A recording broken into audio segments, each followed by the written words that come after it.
away. In short, this is what I have to say. Let us forget fights and grudges and concentrate. Come, let us sit and try to relate. Because now, more than ever, we must show discipline, tolerance, and production to build a strong and better nation. I say that is the main foundation. So come, let us work hand in hand, because this is our land. Come, my brother, come, my sister, and let us build a nation together. Oh, yeah, yeah. Come, my brother, come, my sister. Let us build a nation together. We could do it. We have it in us to transform this beautiful land of ours. I want to welcome you to the Dynamic Hour. Every Sunday, what we do, we engage in a meaningful conversation via radio and social media. I want to again encourage those on Facebook and YouTube to please share the live. Sharing is caring. Also, I want to say to you, from time to time, there are some programs that you may share that may disappear from your timeline, from your Facebook feed or page. All you need to do is press the delete button when you see that happen, right? Because it will be on YouTube, but not on Facebook. So there are some videos that are uploaded on YouTube, some uploaded on Facebook and YouTube. So again, just giving you the heads up. Don't find it strange. All you need to do is just go back and delete what you have to delete and clean up your page. All right?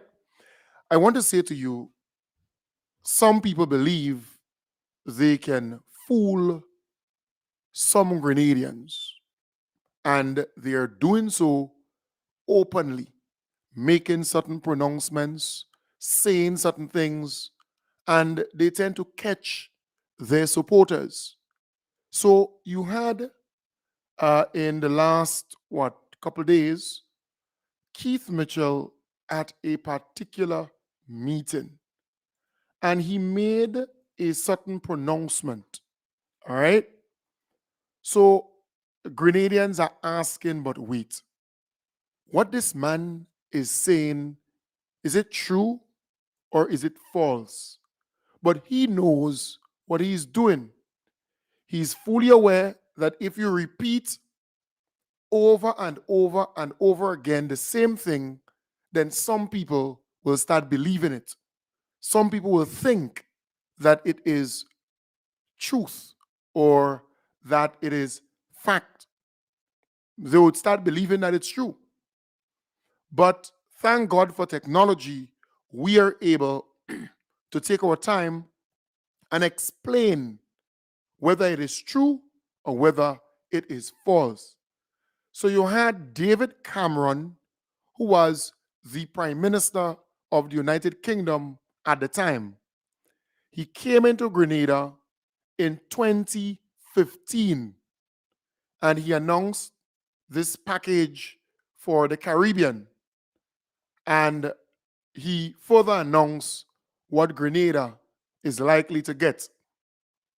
So from 2015 to 2023, now we're talking about 8 years. That's a lot of years.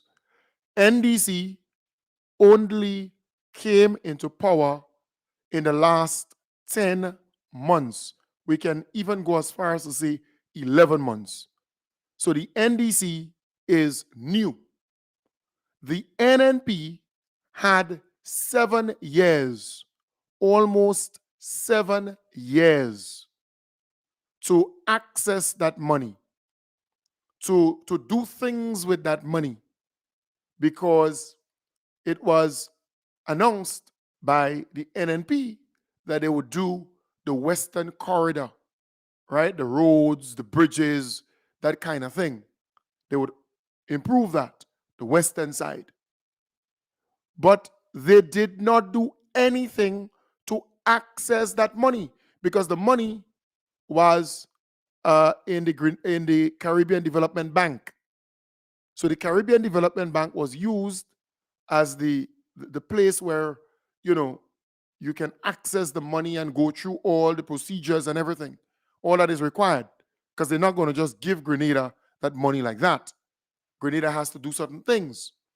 So the question people are asking, what did the NNP do over that 7 years to make sure that we get that money?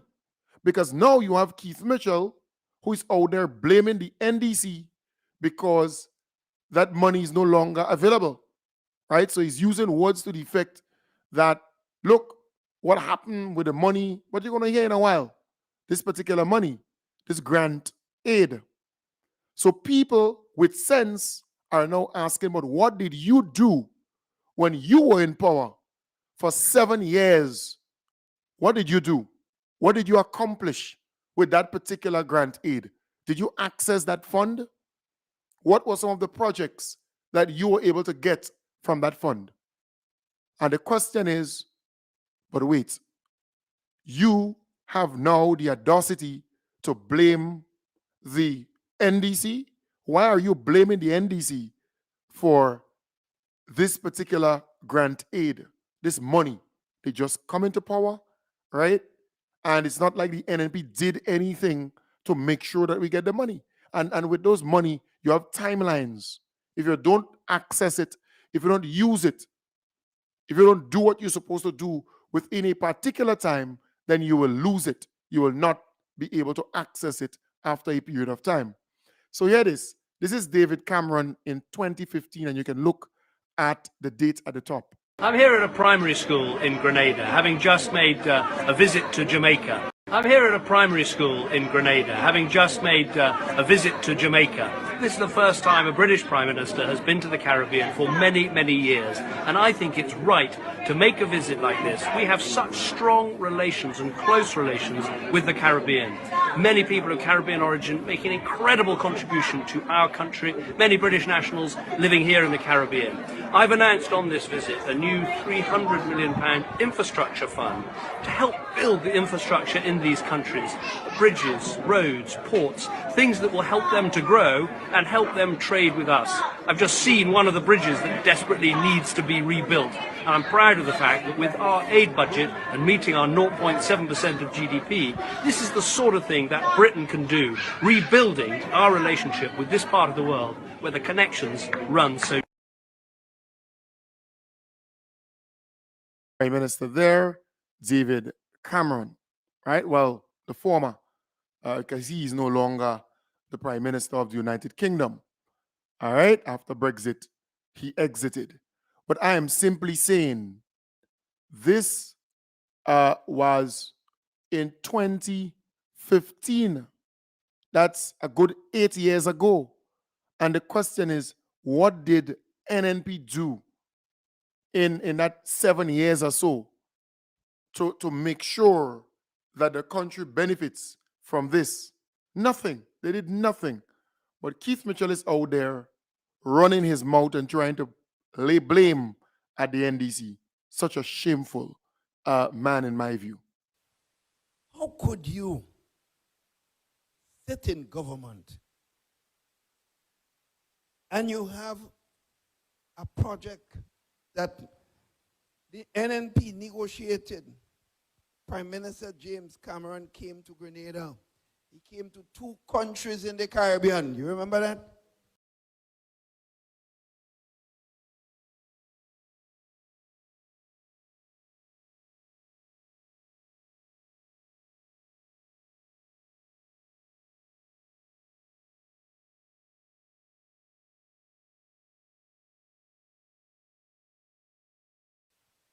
How could you sit in government and you have a project that the NNP negotiated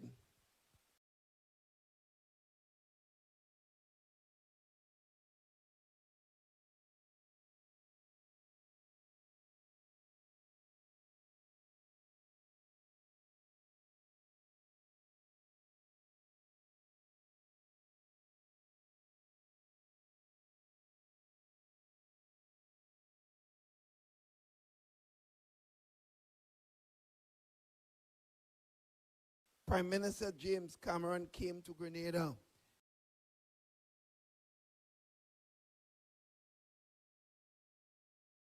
He came to 2 countries in the Caribbean. You remember that? The Prime Minister of Britain.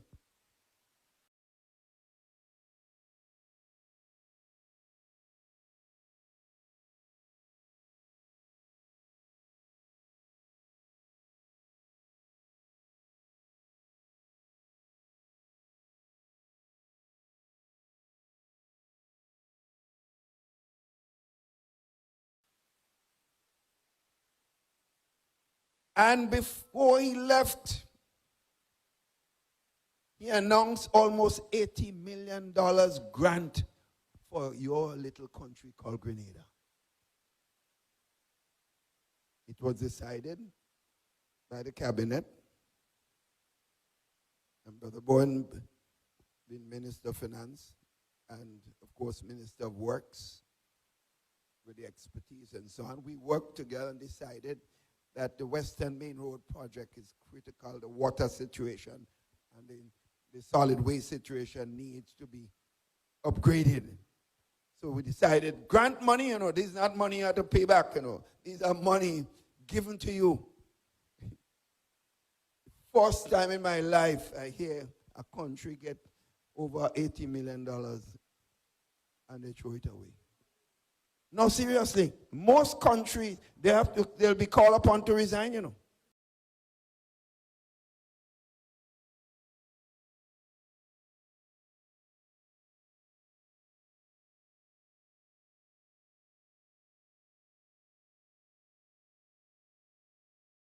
Believes that he's smart, right? Keith Mitchell and the NNP was in power from the period that money came through, meaning the access to that money, right? 2015 to 2023, that's 8 years. So at least they were in power for 7 years and some months. What did they do to access that money? So you're saying to me they did nothing to get that money? Or if you did something, what did you do to make sure that you get the money? What work you did? Because these things have timelines. Once you don't access the money, you don't do anything with it, then they will take it away. It means that you don't want it, right? So we want to know from Keith and the NNP, what did you do when you were in power? And for that 7 years, because from 2015 when this guy came here and announced that, for that 7 years, what did you do with that money? Right? In other words, what did you do to get the money, to access the money, to make sure that Grenada benefits from it? Because you are now saying that this administration just 10 months old, just about 10 to 11 months old. What did they do to cause us to lose that money? It's just a big laugh, a big laugh. But Keith Mitchell believes that he can fool some Grenadians. He believes that. He's convinced that he can fool some Grenadians. They threw away $70 million. Bowen said a while ago, everything NNP did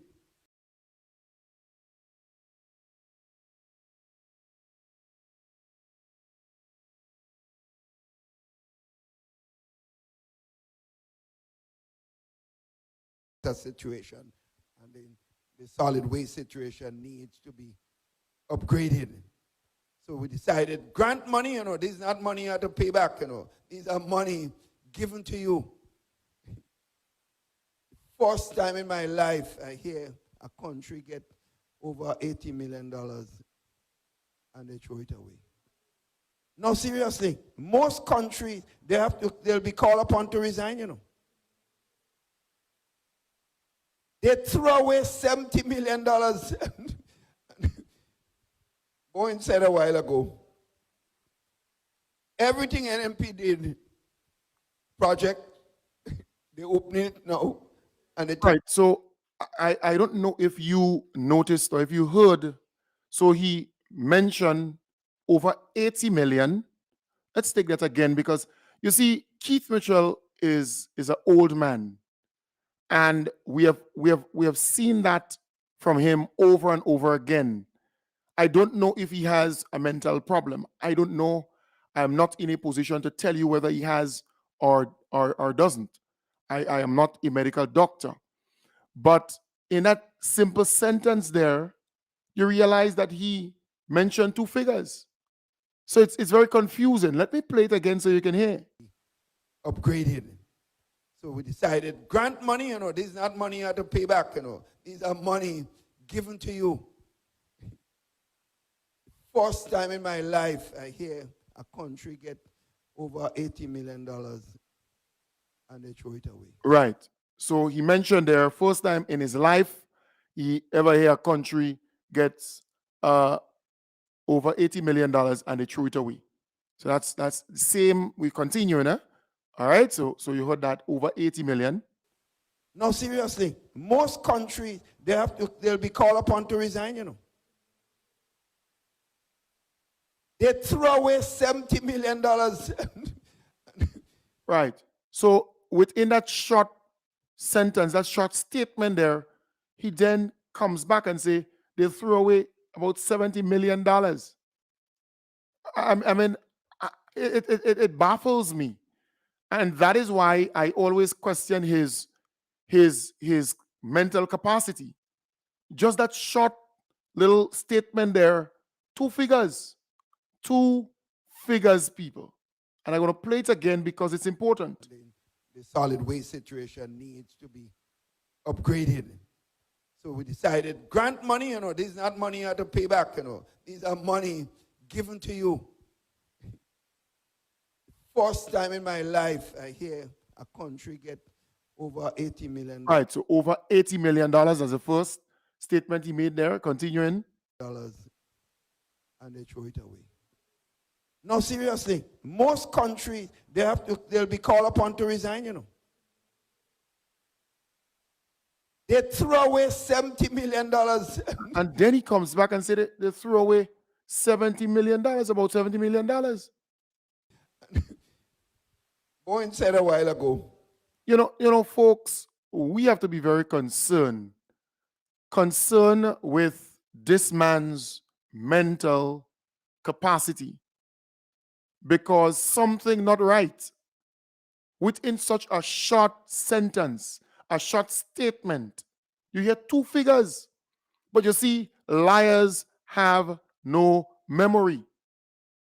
Liars have no memory because the NNP was in power when this David Cameron guy came to Grenada, and they were in power for 7 years thereafter. And they did nothing to access that money, in my belief, to cause Grenada to benefit from that grant aid that this guy is talking about.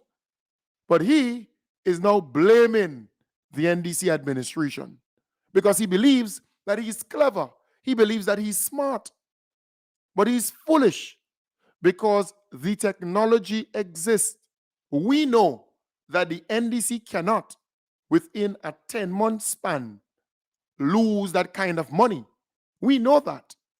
The NNP was there for 7 years, you know, when that money was available. What did they do with it? So you out there blaming NDC.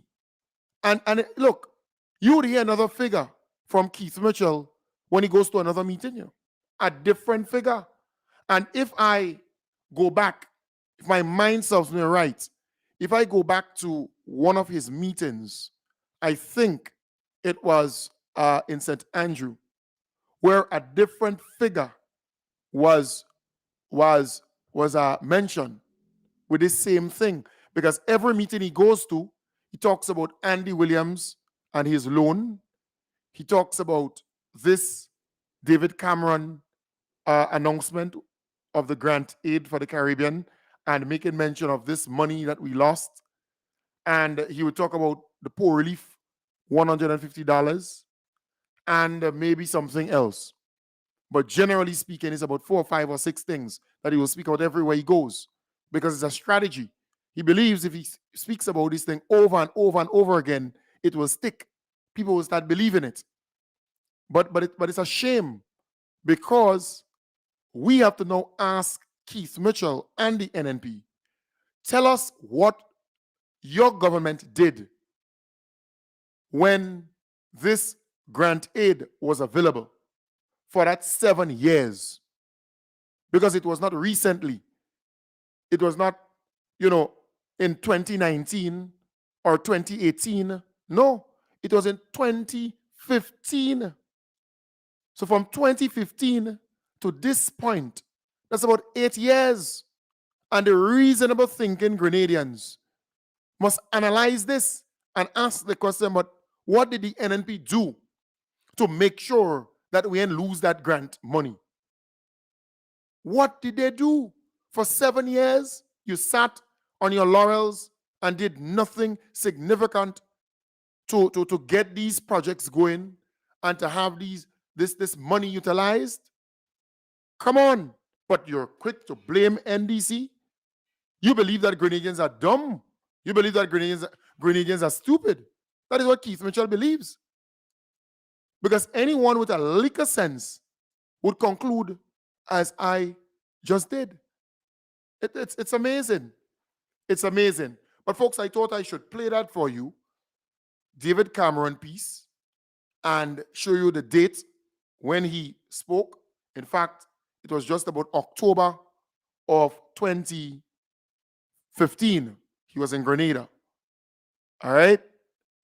And I thought I should show you that because it's important. So you know the man was here during that time. He made the announcement.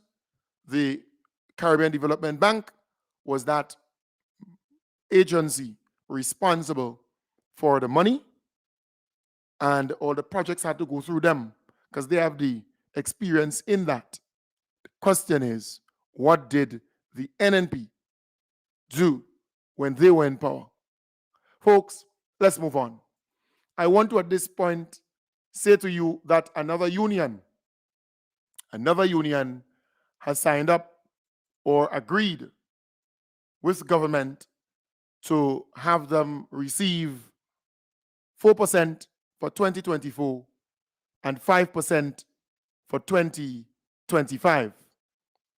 That's the increase. And it's the same thing that the government is proposing or proposed with the teachers. From the start, they indicated that they can pay 4% for 2023, 4% for 2024, and 5% for 2025. This particular union already negotiated for 2023, just like the police. So all they had to negotiate for was 2024 and 2025. So all the delay, they come back and they agree on the same proposal that the government put forward. The government of Grenada, through its negotiating team, continues to talk with representing unions for salary and wage increases for public officers. On Friday, the Grenada Manual, Maritime and Intellectual Workers Union, representing a large portion of public officers, including workers under the school feeding program, Laura and Mount Rule estates, signed a collective bargaining agreement in the presence of shop stewards and the acting Labour Commissioner. Following several rounds of discussions, both negotiating teams have agreed to a 9% salary increase for the period January 1st, 2024 to December 31st, 2025, an increase of 4% in 2024 and 5% in 2025. Deputy Chair of the Government Negotiating Team, Mrs. Lindonna Hilaire Marshall, commended both parties on amicably completing discussions to reach an agreement. We recognize that this union represents a significant number of persons in the public service, being the fourth largest representation that we have. And you represent a cross-section of persons whom we deem to be very important. We know they're not forefront. The cooks, if the cooks are not present at the school sometimes, we can appreciate what can happen to some of the students. Some students go to school without anything to eat. And we are extremely grateful to have those workers as part of the public service. Also, the persons on the estate, we appreciate what they do to contribute to the building of our nation. So we extend thank you to Mr. Williams and Ms. Evans. We've had the negotiations with them, and we've gotten to understand a lot more about the nature of the work for those persons. We are appreciative of the way in which and the manner in which the negotiations were conducted and is now being concluded. President General of the Grenada Manual, Maritime and Intellectual Workers Union, Oscar Williams, said the team is satisfied with the outcome. He said an increase, especially for some of the cooks, is long overdue. It wasn't easy, but at least we reached at this point. And one of the things I want to highlight is that I want to congratulate the GNT team for during the negotiations, we were able to get, I think it's nearly 30% for grade 2 cooks. Understand me? I think the salary went up very high, understand me? And we feel very good about that, understand me? I know the cooks will be very pleased about that, and we want to, highlight this issue because it was in the pipeline for years, and finally the grade 2 cook salary has gone up very high. Beautiful, right? So they're happy with the government and the team, and the whole negotiation went well. And we hope that the Public Workers Union can come to some agreement quickly, because nearly all the unions are leaving the Public Workers Union behind, which is sad, because teachers sign, the police sign, now this union sign, and I think the Public Workers Union and two smaller unions, in terms of membership, they're yet to sign. I think the prison, I don't know, TAU doesn't represent much workers, within government, not plenty, but I think they are part of this whole thing too.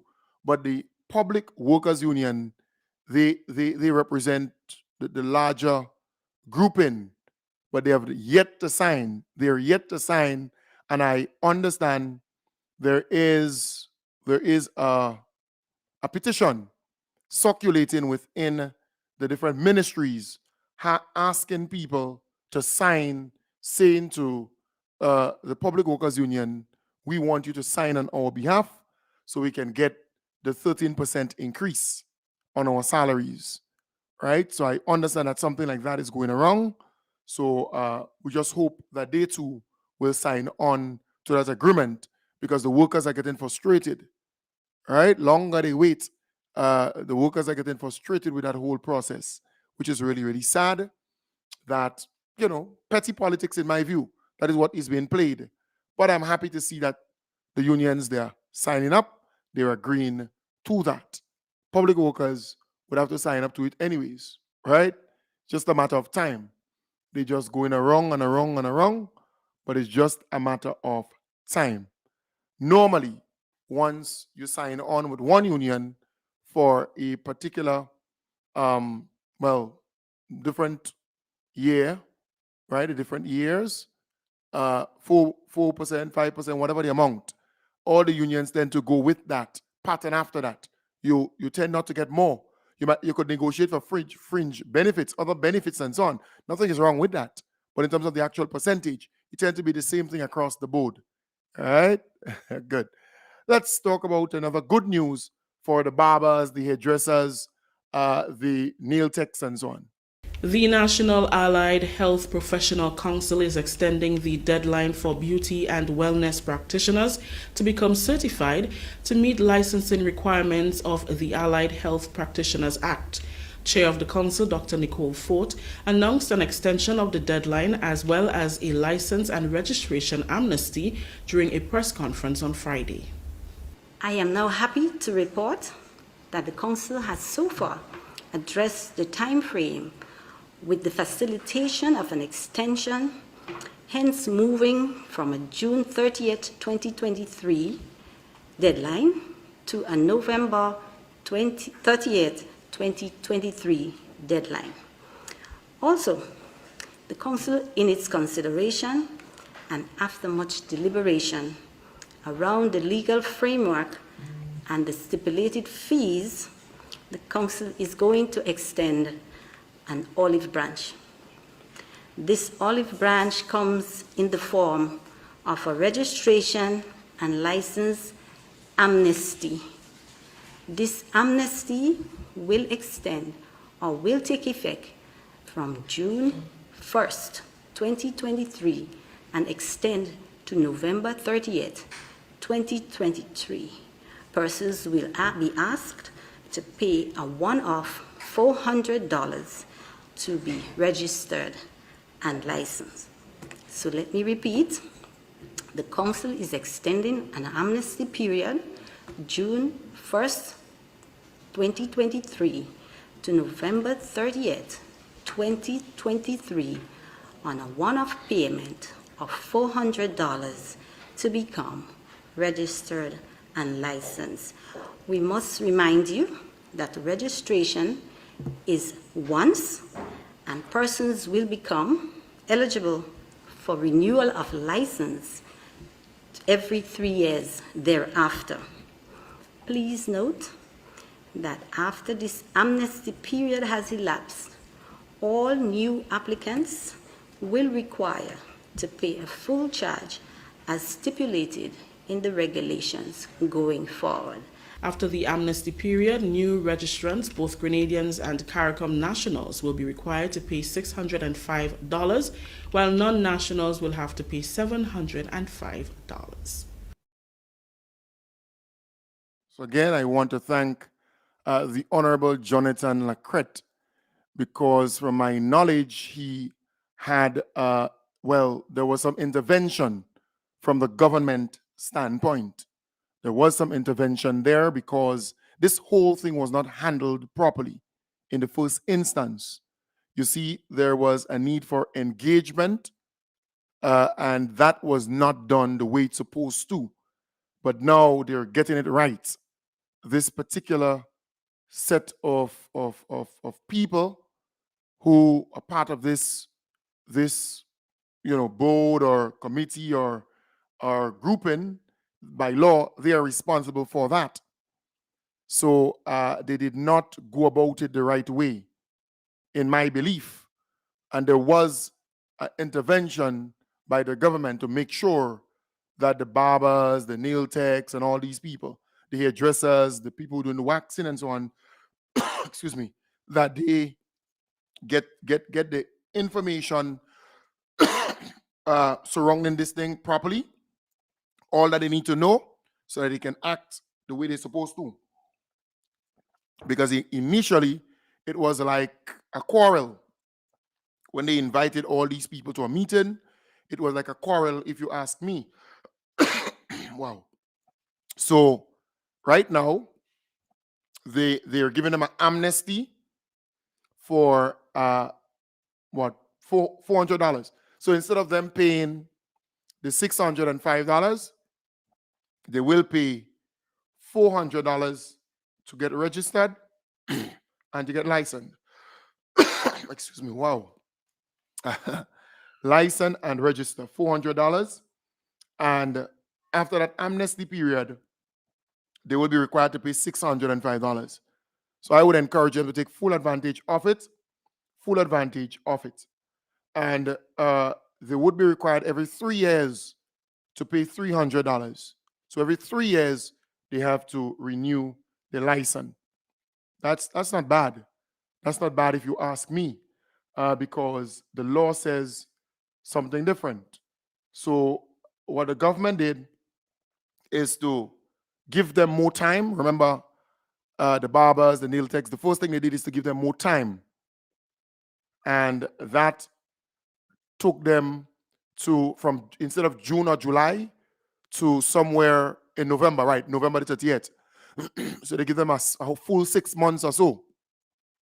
And now they're giving them an amnesty, which is really great. $400 instead of the $605, all the way up to November. So you can tell the barbers and tell the nail techs and pass the word to the people doing the waxing, pass the word to the people who are, doing the hairdressing and so on, because they must get registered. They must get registered. That's important. Very, very important. So again, just saying it's important that they understand that someone is saying to me, you're not clear. All right, but maybe somebody was saying I was not clear there, the audio. I don't know. Are you hearing me clearly? I think it's clear from my end. Let me just test it to make sure. Someone is saying to me that you're not hearing me clearly. All right, so let me just test it. Right, so my good friend there is saying it's loud and clear. All right, so again, it is important that you understand what is happening here with the barbers, the nail techs, the people doing the waxing, the hairdressers, because it is a requirement by law that they register, that they get this thing straight. So far, so good. So far, so good. All right? Nice. So I like that. The whole situation with the market vendors and so on, that was not handled properly. But eventually, things work out nicely for them. All the vendors, they're okay now and so on. Now the hairdressers, the barbers, the nail techs, the people doing the waxing and so on, and all this thing, they're able to get an extension. They have an amnesty to pay less, not the $605, instead $400 to get registered, to get licensed. So that's a good thing. It's a really, really good thing.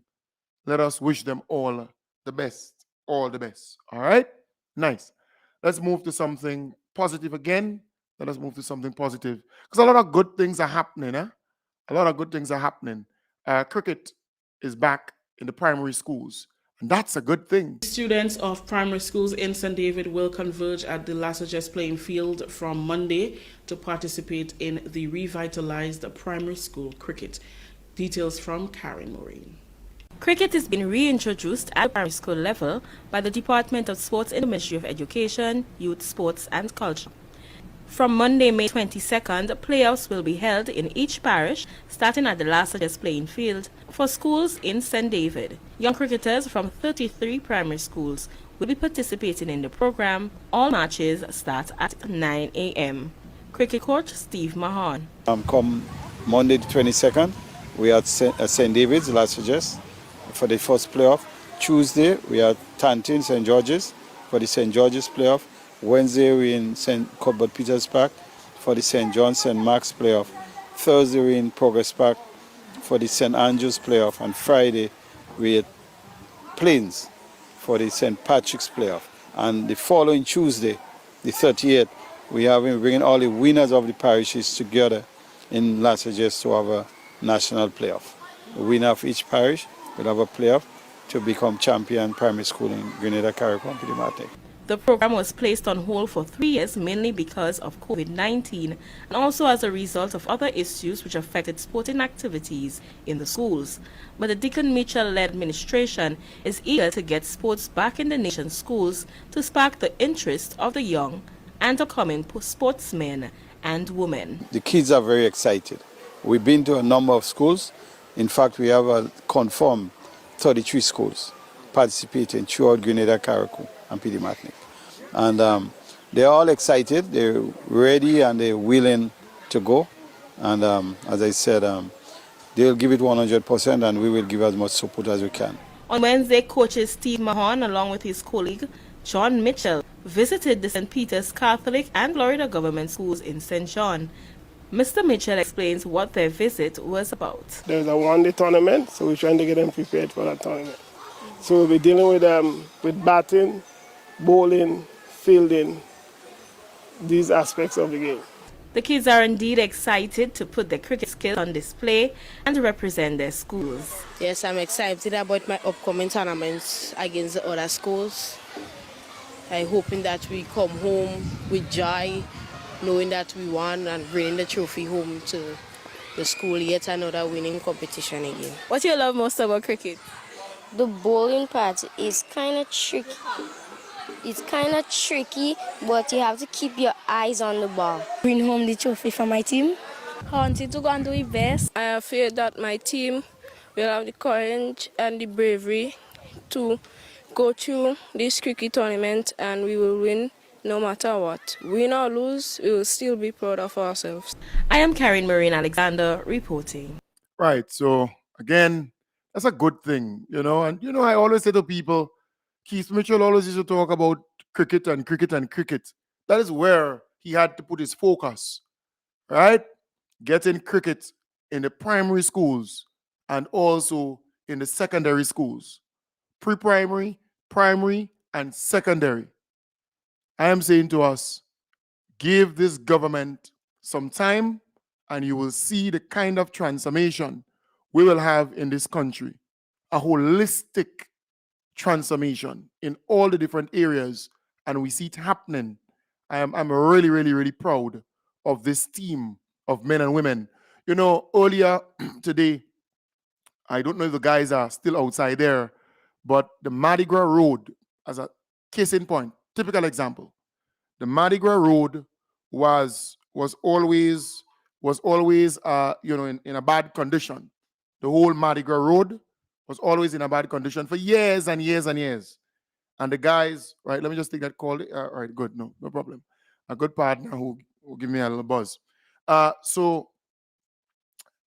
We have seen in the last month or so, they have walked on the entire road.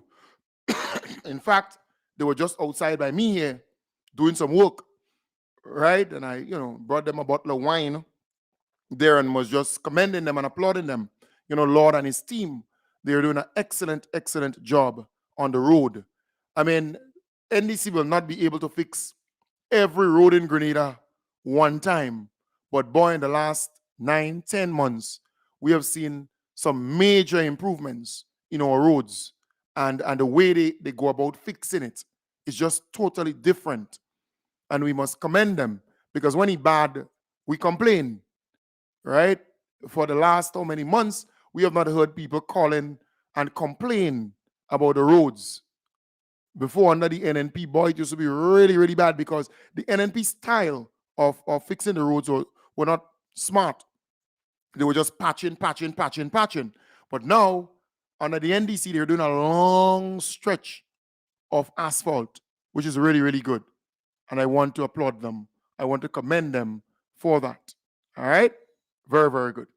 So that's good news. Good news, cricket is back in the primary schools.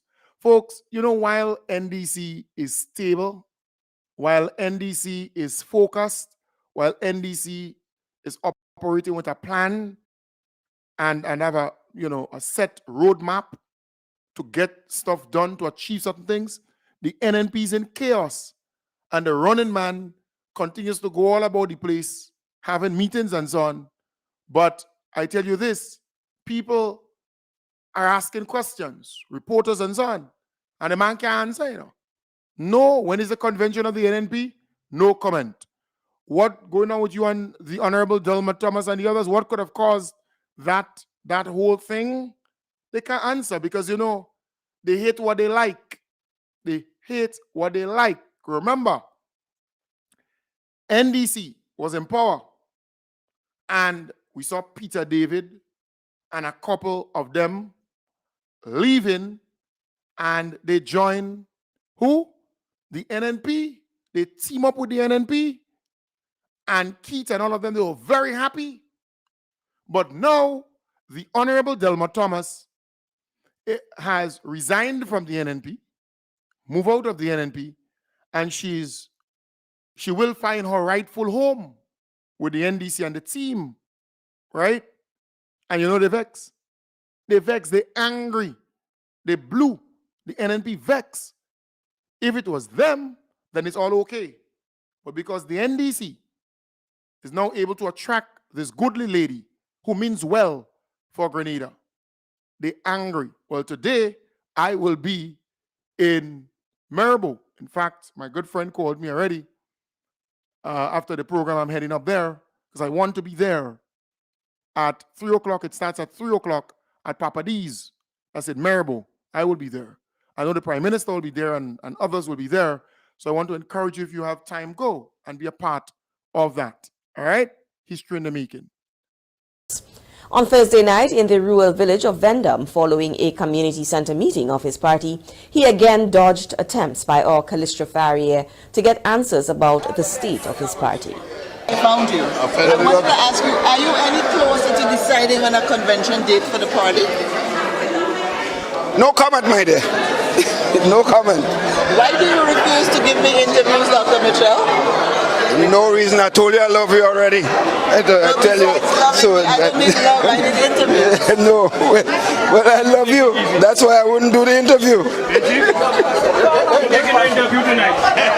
Oh, you want to box Dr. Mitchell, is the NNP going to be at a loss with Delma Thomas gone?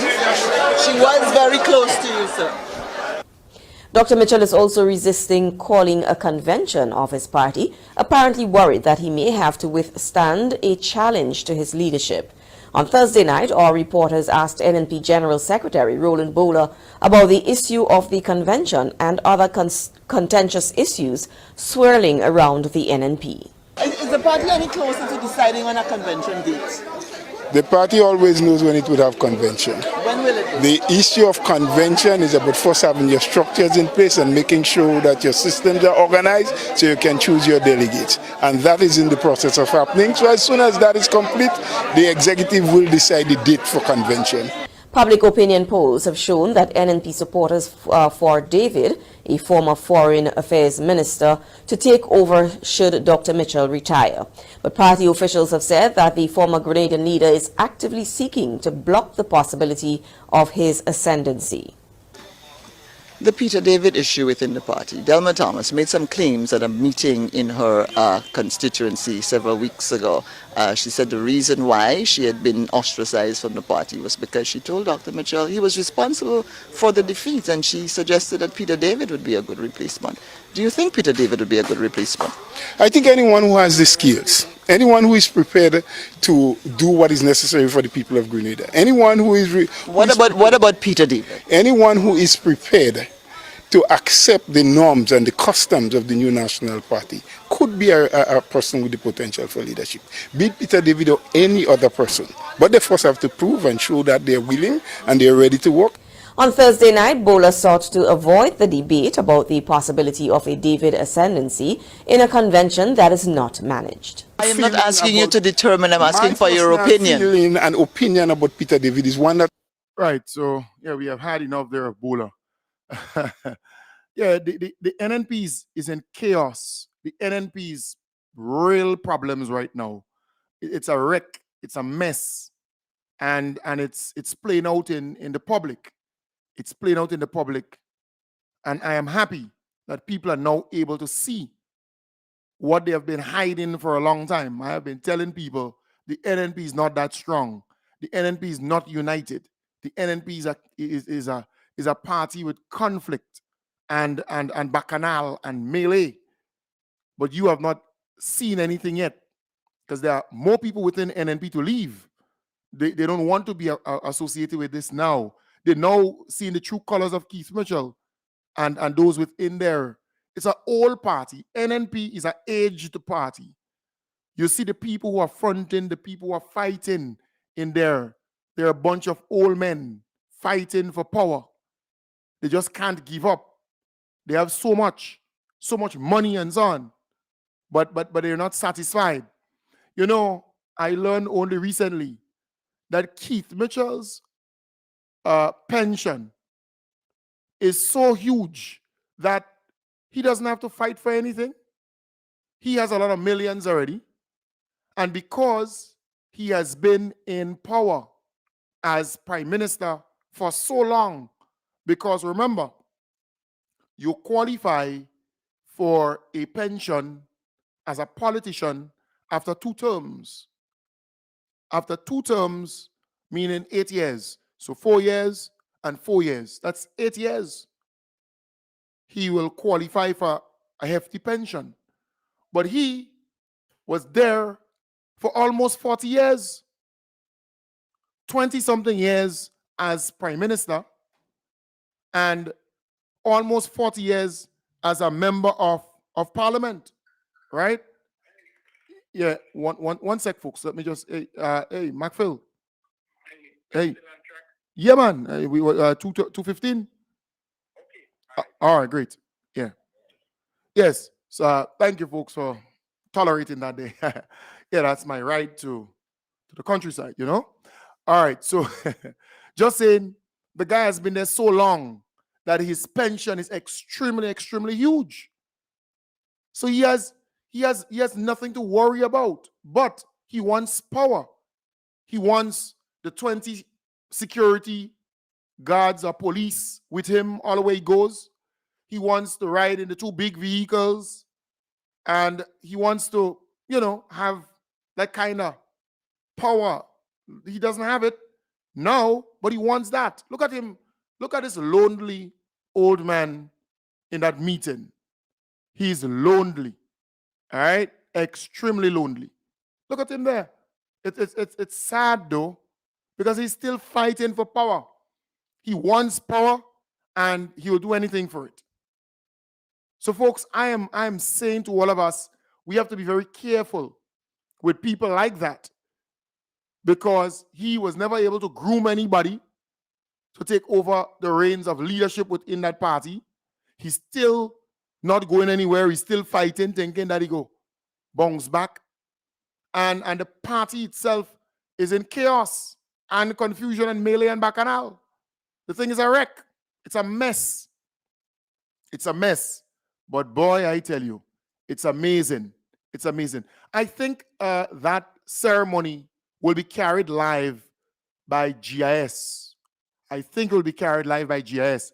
So for the people who are asking about a live from that ceremony, excuse me, that ceremony will be carried live by GIS, I think. All right? And other news entities, they will be bringing it live. So again, just saying, you don't have to worry. It will be carried live on many different platforms. And once GIS is bringing it, I will bring it, and others will bring it. So have no fear. You're going to get the whole thing. I am going because I don't want to miss out on anything. All right? But it will be carried live. So don't worry.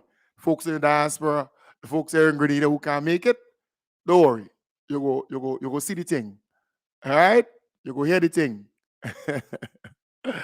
Don't worry at all.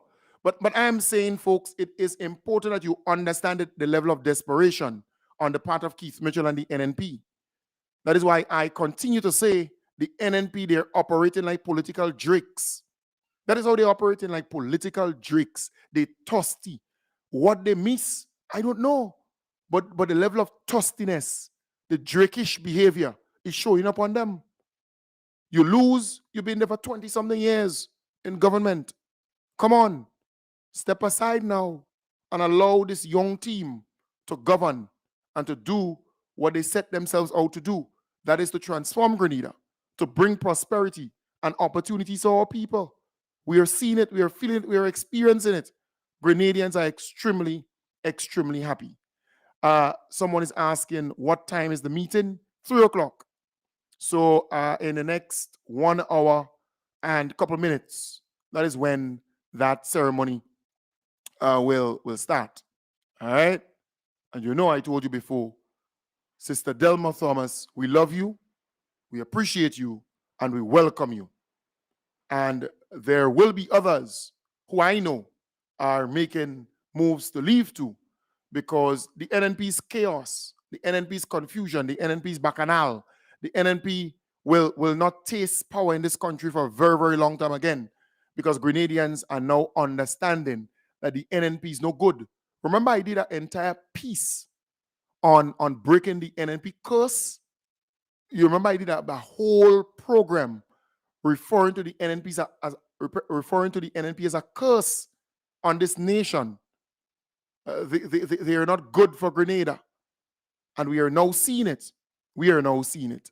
So again, I want to say to all of us, politics is making the right chessboard move. It is a chessboard move. We have to make those moves at strategic time in the governance process. So we are coming up to 1 year of the NNP being defeated and the NDC being in power. 1 year. We're coming up to 1 year, folks. So that's a very, very strategic move. That's a big one for that 1 year celebration. All right? 10-5. Yeah. 10-5. Welcome, Team Delma. I think the jerseys will say, welcome to Team Delma or Team Delma. Right? Team Delma. The jerseys, there are jerseys and so on, Big thing up there, Big, big, big team. Big, big, big thing going down in Maribor Papa D's. All right? Team Delma. Yeah, man. Good. Folks, I want to wish you all the best. Have a wonderful, wonderful day. I have to go bathe and prepare to go up to that ceremony there. Take good care. Peace and love. Peace and love. I'll be back with you tomorrow, God's willing, starting from 8 in the a.m. Bye for now. Bye for now. Bye for now. We have to wrap it up.